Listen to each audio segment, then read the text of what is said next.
ইসলামী শিক্ষা মুসলমান জাতের শিক্ষা নাস্তা নাবুদ করে দিয়েছে। গোটা বাংলাদেশকে মূর্তির দেশ বানিয়ে দিয়েছে।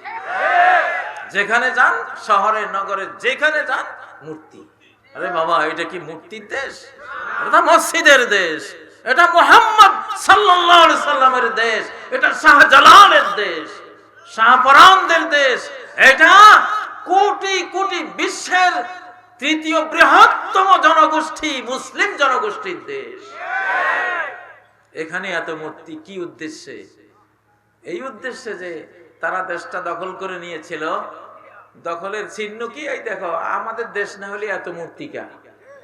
নিশ্চয় এটা আমাদেরই দেশের জন্য এত মূর্তি। বুঝেছেন না? এগুলি দখলের সিম্বল, দখলের আলামত। স্যাঙ্গামুড়া চিনেন? এই তো, এগুলি মূর্তি না, স্যাঙ্গামুড়া। জমিনের আইলে স্যাঙ্গামুড়া দেয় একটা চিহ্ন হিসেবে, যে এখান থেকে এই পর্যন্ত আমার। ওনারা ওই দেশ থেকে এই দেশ আসি স্যাঙ্গামুড়া দিছে। আমরা স্যাঙ্গামুড়া এগুলি সব সারখার করে ধুলিসাৎ করে দিতে হবে। এই তাওহীদের দেশে কোন নাপাক মূর্তি আমরা রাখবো না ইনশাআল্লাহ। হ্যাঁ, হিন্দুরা তাদের মন্দির তারা থাকবে, তাদের এলাকায় থাকবে। মুসলমানের মাথার উপরে এসে মূর্তি এইভাবে বসাবে, আমরা নম নম করবো, এইটা হতে দেওয়া। আমরা হিন্দুর বিরুদ্ধে বলছি না। তারা তাদের মন্দিরে তারা মূর্তি পূজা করে, করুক। আখেরাতে তারা এটার বিচারে কি হয় সেটা তারা দেখবে নাকি? তাদের মন্দির নিয়ে আমাদের কোনো কথা নেই। আমরা তাদের মন্দির রক্ষা করব, কারণ তোমাদেরকে আল্লাহর উপরে ছেড়ে দিয়েছি। আখেরাতে গিয়ে তোমাদের মাহবুদরা যদি পারে আল্লাহ থেকে তোমাদেরকে বাঁচাইতে, নাকি তোমরা বান্দার মাহবুদ সুদ্ধা জাহান্নামে পড়বা, এখন সেটা সেদিন বিচার হবে, ঠিক না? ওটা নিয়ে দুনিয়াতে আমরা বিচার করব না। তোমাদের বিরুদ্ধে আমাদের কোনো অ্যাকশনও নাই। যার যার ধর্ম পালন করার সুযোগ। লাকুম দীনুকুম ওয়ালিয়া দীন। তোমার দিন তোমার, আমার দিন তোমার, শিরিক তোমার, আমার তাওহীদ আমার। তোমার নমস্কার তোমার, আমার সেজদা আমার। তোমারটার ফল তুমি ভোগ করবা, আমারটার ফল আমি ভোগ করব, ঠিক নয় কি? ও ভাইয়েরা, তো বলছিলাম দশা বানাইছে এই কোরআনে। আজকে আমি সূরা কাহাফ নিয়ে বসছি। আপনাদেরকে হযরতে মূসা আলাইহিস সালাম আর খিজির আলাইহিস সালামের কাহিনী, জুলকারনাইন বাদশার কাহিনী, এটার সাথে আমি বাংলাদেশকে আজকে ট্যাগ করব, বিশ্ব পরিস্থিতিকে টেনে আনবো।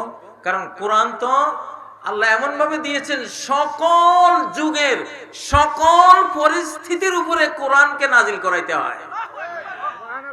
কোরআনকে প্রয়োগ করতে হয় যে কোরআনের এই আয়াত এই যুগের কিসের সাথে মিলে, ঠিক নয় কি? ওইসে লস অ্যাঞ্জেলসে, নিউ ইয়র্কে আগুন লাগছে, এই কাহিনী কোরআন দিয়ে ব্যাখ্যা করা যায় নাকি যায় না? ফাসাবাহা ইনসারুম ফিহিনা, এমন এক টর্নেডো, ঘূর্ণি বায়ু, অগ্নি বায়ু, বাতাস যখন প্রচন্ড গতিতে ঘুরে তখন আগুন হয়ে যায়। কি হয়ে যায়? বাতাস প্রেসার খেলে কি হয়ে যায়? আমরা ছোটকালে ইয়ার গান ইউজ করতাম। ইয়ার গান মানে বাতাস দিয়া ওই প্রেসার দিয়া ওই পাখি শিকার করার একটা ইয়ে আছে, গান আছে, ইয়ার গান বলে, নাম শুনছেন? তো আমরা ইয়ার গান ইউজ করতাম। ওটা ব্যারেলটা ভাঙলে দেখি যে ধোঁয়া বাইরে হয়। কিরে, এখানে তো আগুন নাই, ধোঁয়া আসলো কোত্থেকে? ওই যে বাতাস প্রচন্ড প্রেসারে কি হয়ে যায়, ওটা আগুনের মতো হয়ে যায়, আগুনের মতো হয়ে যায়। তো আল্লাহ নিজে বলছেন যে এমন এক ঘূর্ণি বায়ুর প্রচন্ড গতির ঘূর্ণনে ওখানে আগুন জ্বলে গেছে। সেই আগুন বন বনাঞ্চলে পড়েছে, গোটা বনে আগুন ধরে গেছে। কোরআনে আছে না নাই? কোরআন দিয়ে সব ব্যাখ্যা করা যায়। একটা পানি আছে পৃথিবীতে, এটার নাম আবে হায়াত। কি পানি?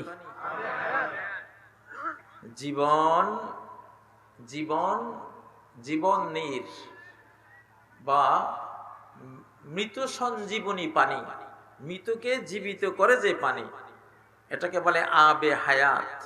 সহিহ বুখারীতে এটার নাম আসছে মাউল হায়াত। মাউল হায়াত, জীবন দানকারী পানি। হযরতে মূসা আলাইহিস সালাম একটা মাছ ভুনা করে রওনা দিয়েছিলেন, ভুনা মাছ, ফ্রাই করা মাছ। ওইটা একটা পাহাড়ের কিনারে রেখে ঘুমিয়ে পড়েছিলেন মূসা আলাইহিস সালাম। ওনার ছাত্র ইউশা ইবনে নূন আলাইহিস সালাম, উনি ওই মাছটা হাতে রেখেছিলেন, তো উনিও একটু ঘুমের ঝাঁকুনি ছিল, উনি ব্যাগটা রেখে বসে আছেন। কলকল ধ্বনি তুলে পানি পড়তেছে, সেই পানি যে জীবন ঝর্ণার পানি, মাউল হায়াত, এটা তো ওনারা জানতেন না। ওই পানির একটু ছিটা লাগছে মাছের গায়ে, ভুনা মাছ, ভাজি করা মাছ। মরা না জিন্দা? মরা। মাছটা তো ভাজি করলে মাছের জীবন থাকে, গলা কেটে কল্লা কেটে আপনি ভাজি করলেন, ফ্রাই করলেন, জীবন আছে? জীবন তো নাই। ওটা খাবেন, খাওয়ার জন্য নিয়েছে। ওই আবে হায়াতের কয়েকটা ছিটা মাছের গায়ে লাগছে, মাছ জিন্দা হয়ে লাফ দিয়ে সাগরে পড়ছে। আল্লাহু আকবার, আল্লাহু আকবার। এটা কোরআনের মধ্যে সূরা আল কাহফের 61 নম্বর আয়াতে, ফাত্তাখাযা সাবিলাহু ফিল বাহরি সারাবা, সে সাগরে যখন পড়লো বিশাল সুড়ঙ্গ তৈরি করে সামনের দিকে চলে গেল। এটা শেষ মাথায় খিজির আলাইহিস সালাম সাগরের নিচে বসে আছে। মাছের লগে আলিম উলামার অনেক সম্পর্ক। মাছের লগে আলিম উলামার সম্পর্ক। মাছের পেটে একজন আলিম উলামা, নবীদের সম্পর্ক মাছের সাথে। ইউনূস আলাইহিস সালাম মাছের পেটে গিয়েছিলেন, ঠিক না? আল্লাহু আকবার। ওনার নাম হলো জুন্নুন। জুন্নুন মানে কি? মাছওয়ালা। কি ওয়ালা? মাছওয়ালা। আপনাদের এই মুরব্বীদেরকে দেখলে আমার এই রাজগঞ্জের ইতিহাস মনে হয়। আমার বাবার মুখে রাজগঞ্জের অনেক ইতিহাস শুনতাম। একটু পরে বলবো রাজগঞ্জের একটা ইতিহাস। আমার বাবা এখানে ছিলেন, সয়ানি মাদ্রাসা না কাছে, উনি এই মাদ্রাসায় ব্রিটিশ আমলে ছিলেন, হাদিস পড়াতেন। আমার বাবা মৌলানা আব্দুল গনি রাহিমাহুল্লাহ, এখানে আমার মনে হয় মুরব্বীদের মধ্যে দুই একজন ওনার ছাত্র বেঁচে আছে কিনা জানি না, ওনারা নাম শুনেছে। তো এখন হযরত খিজির আলাইহিস সালাম ওই সাগরের তলায় বসা। উনি হলেন ভাঙ্গা গড়ার নবী। কিসের নবী? ভাঙ্গা গড়ার নবী। কোনখানে আগুন লাগাইতে হবে, কোনখানে নৌকা ডুবাইতে হবে, কোনখানে কাকে মেরে ফেলতে হবে, এই সব দায়িত্ব ওনার। ভাঙ্গা গড়ার নবী। তো সেই নবীর কাহিনীতে পানি আছে, আবে হায়াত। সেই আবে হায়াতের চেয়েও আরো বড় আবে হায়াত হলো এই কোরআনে কারীম। আওয়ামান কানা মাইতান ফাআহইনা,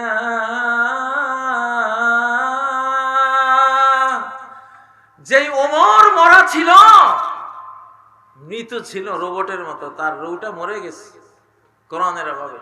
ফাহিয়াইনাহু, আমি কোরআন দিয়ে ঈমান দিয়ে ওমরকে জীবিত করেছি। ওমর জাহিলি যুগে কি ছিল? মরা। কাফের দুনিয়াতে কাফেররা মরা, কোরআনের ভাষায় কাফেররা কি? মরা। এখন 650 কোটি বেঈমান আছে পৃথিবীতে, সব মরা, লাশ, ডেড বডি, সব কি? Dead body. যার ঈমান নাই সেই মরা, যার ঈমান নাই সে কি? মরা। কে বলে মরা? আল্লাহ। যিনি বানাইছেন তিনি বলেন মরা। আমওয়াতুন গায়রু আহইয়া, এরা সব মরা, তোরা দেখো জিন্দা, আসলে একটাও জিন্দা না, ডেড বডি। সব কি ডেড বডি, সব সিটা। গৃহস্থের মহিলারা সিটা পাইলে সুলত ফালায়, ঠিক না? তো মানুষ যদি সিটা হয়, এগুলির চুলা একটা আছে, এই চুলার নাম কি? চুলার মধ্যে ফেলে দেবে আল্লাহ তাআলা, ঠিক না? তো কোরআন এমন এক আবে হায়াত, যে এই কোরআন বুকে নেবে, অন্তরে নেবে, জিন্দা হয়ে গেল। এমন জিন্দা হলো, মরলেও অমর, মরলেও অমর। কোরআনকে ভালোভাবে যারা বুকে নেয়, অন্তরে নেয়, এরা মরলেও দেখা যায় মাটিয়ে লাশ খায় না। বহু হাফেজের লাশ এই পৃথিবীতে পাওয়া গেছে, বছরের পর বছর পর লাশ তুলে দেখছে, কাফনের কাপড় সুদ্ধা জীবিত, জিন্দা। হযরত জাবের ইবনে আব্দুল্লাহ কোরআনওয়ালা ওদের ময়দানে শহীদ হয়েছে। বহুদিন পরে ওনার লাশটা, ওনার ছেলে আব্দুল্লাহর লাশ, জাবের ইবনে আব্দুল্লাহ, হযরত জাবের রাদিয়াল্লাহু আনহুর বাবার লাশটা, যেহেতু দুইজনকে একসাথে কবর দেওয়া হয়েছিল, উনি ভাবলেন বাবারে একটু একলা কবর দিই। কবর খুঁড়ে দেখেছে যুদ্ধের ময়দানে তলোয়ারের আঘাত যেই জায়গায় পড়ছিল, ওইটা যে চেপে ধরছিলেন যাতে রক্ত বের না হয়, ওইভাবে হাত ধরা। আল্লাহু আকবার। হাতটা একটু সরাতেই পিনকি মেরে রক্ত বের হয়েছে। কোরআন আবে হায়াত, এমন আবে হায়াত, কোরআন যে নিল সে এমন হায়াত পেল, ওইটা কবরে গেল সে জিন্দা। আল্লাহু আকবার।